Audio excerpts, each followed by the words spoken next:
नमस्कार। आज हम एक बड़ी दिलचस्प तकनीक पर बात करने वाले हैं। EFT टैपिंग यानी इमोशनल फ्रीडम टेक्निक्स।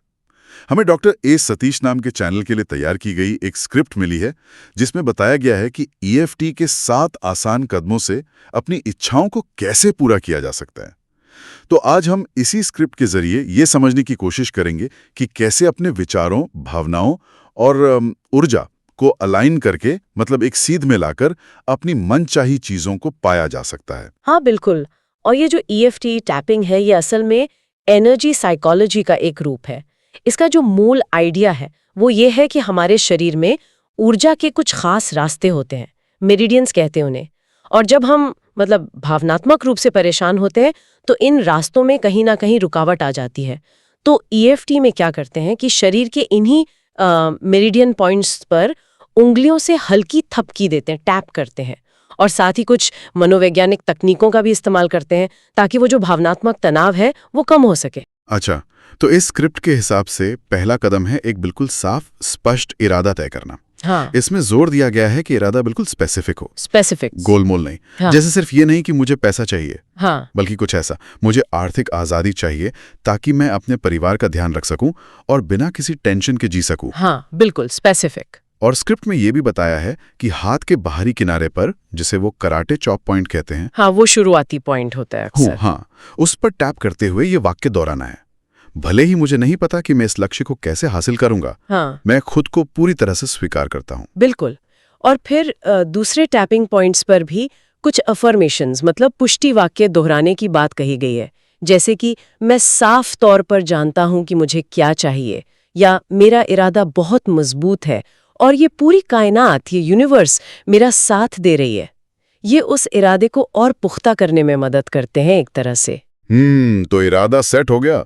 अब दूसरा कदम आता है उन विश्वासों को, उन सोचों को पहचानना जो हमें रोकती हैं, लिमिटिंग बिलीफ्स। हाँ, और ये बहुत बहुत जरूरी कदम है क्योंकि हमें अपने अंदर की उन रुकावटों को पहचानना होता है जो हमें आगे नहीं बढ़ने देती। ये ऐसी दबी हुई सोच हो सकती है जैसे मैं शायद इस लायक नहीं हूं, या अरे अब तो बहुत देर हो गई है। हाँ, ये कॉमन है काफी। बिल्कुल। तो स्क्रिप्ट यहाँ फिर से कराटे चॉप पॉइंट पर टैप करने और ये वाक्य कहने का सुझाव देती है।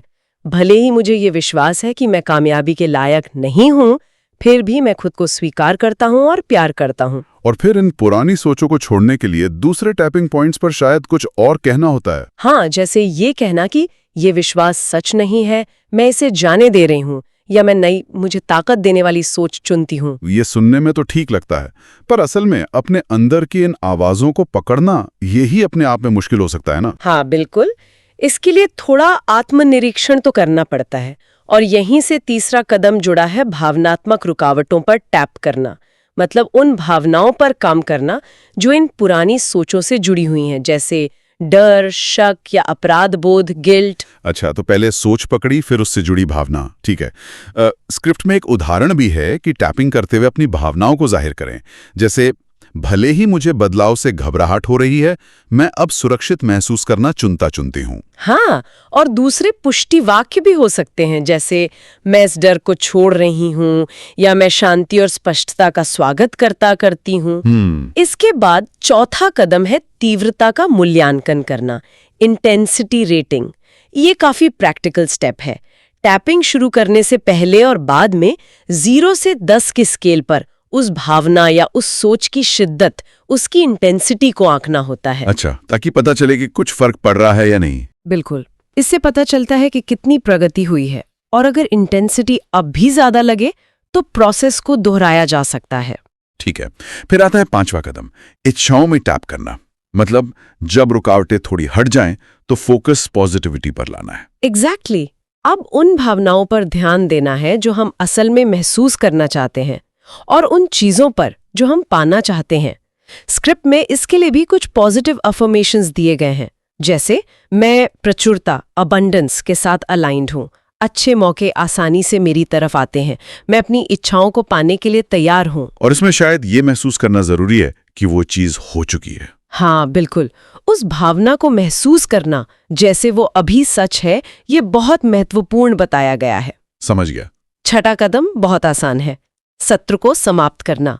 बस गहरी सांस लेना, हाथों को धीरे से नीचे लाना और शायद एक हल्की सी मुस्कान। ये एक तरह से सिग्नल है कि हाँ, एनर्जी शिफ्ट हुई है, पुराने पैटर्न को रीवायर करने की कोशिश की है। अच्छा, और फिर आखिरी 7वां कदम, इसे रोजाना की आदत बनाना। हाँ, निरंतरता, कंसिस्टेंसी। हाँ, कंसिस्टेंसी तो हर चीज में जरूरी है। स्क्रिप्ट कहती है कि रोजाना बस 5-10 मिनट भी काफी हैं। सुबह के समय या जब भी मन में कोई डाउट आए तब टैप कर सकते हैं, और अपनी भावनाओं और बाहरी हालातों में जो बदलाव आ रहे हैं उन पर नजर रखना भी फायदेमंद हो सकता है। तो कुल मिलाकर इस स्क्रिप्ट के अनुसार ये 7 कदम हैं: इरादा तय करना, सीमित करने वाले विश्वासों और भावनाओं पर काम करना, तीव्रता को मापना, फिर अपनी इच्छाओं पर टैप करना, सत्र को ठीक से समाप्त करना और इसे रोज का अभ्यास बनाना। बिल्कुल, ये इस स्रोत सामग्री का सुझाया हुआ एक पूरा प्रोसेस है। यहाँ एक बात और सोचने वाली है, ये तकनीक सिर्फ इच्छाएं पूरी करने के बारे में ही नहीं है।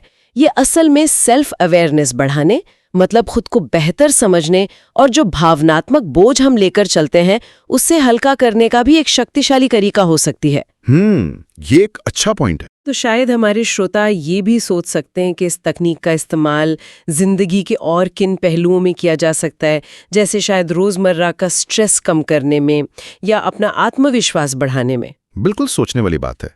चलिए, आज के लिए इतना ही रखते हैं।